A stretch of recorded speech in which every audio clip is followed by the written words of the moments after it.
இந்த ஓநாய்கள் இப்படி கலப்பினம் அடைவதனால என்ன விளைவுகள் ஏற்படும் அப்படின்னா, அசலாக இருக்கக்கூடிய அந்த இனத்தினுடைய மரபு பண்புகள் எல்லாமே காணாமல் போய்விடும்.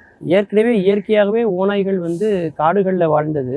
அந்த ஓநாய்களை தான் மனிதன் பழக்கி அதன் பிறகு வீட்டுக்கு நாய்களாக, தங்களுடைய வளர்ப்பு பிராணியாக, செல்ல பிராணியாக நம்ம இன்னைக்கு மாற்றி வச்சிருக்கோம். மான்களை குறிவைத்து வேட்டையாடக்கூடியதில் இந்த ஓநாய்கள் மிகவும் சாமர்த்தியசாலிகள் அப்படின்னு சொல்லலாம். இந்த ஓநாய் இனம் கொஞ்சம் கொஞ்சமாக அழிந்து வருவது அந்த உயிர் சங்கிலியில் ஒரு சமநிலை இல்லாததை அது ஏற்படுத்தக்கூடும் என்று வருந்துகிறார்கள். இப்போ இமயமலையில் எடுத்துக்கிட்டிங்கன்னா அதில் இருக்கக்கூடிய ஓநாய்கள் அதனுடைய தகவமைப்பு என்பது வேறு. சமவெளிகளில், புல்வெளிகளில், காடுகளில் வாழக்கூடிய இந்த சாம்பல் ஓநாய்களினுடைய தகவமைப்பு என்பது வேறு. அப்படி இருக்கும் பொழுது இப்போ புதிதாக ஒரு நாய் இனம் என்ன செய்யுதுன்னா, ஹைபிரிட்னு சொல்லக்கூடிய கலப்பின சேர்க்கையால ஒரு படி முன்னேறி வந்திருக்குன்னு நாம் அதை வாழ்த்துறதா, அல்லது அந்த ஓநாய் இனம் கலப்பினம் பெற்று நாயை போல மாறி இருக்கிறது என்று வருத்தப்படுவதா என்று ஒரு பெரிய விவாதம் இன்னைக்கு நடந்துட்டு இருக்கு.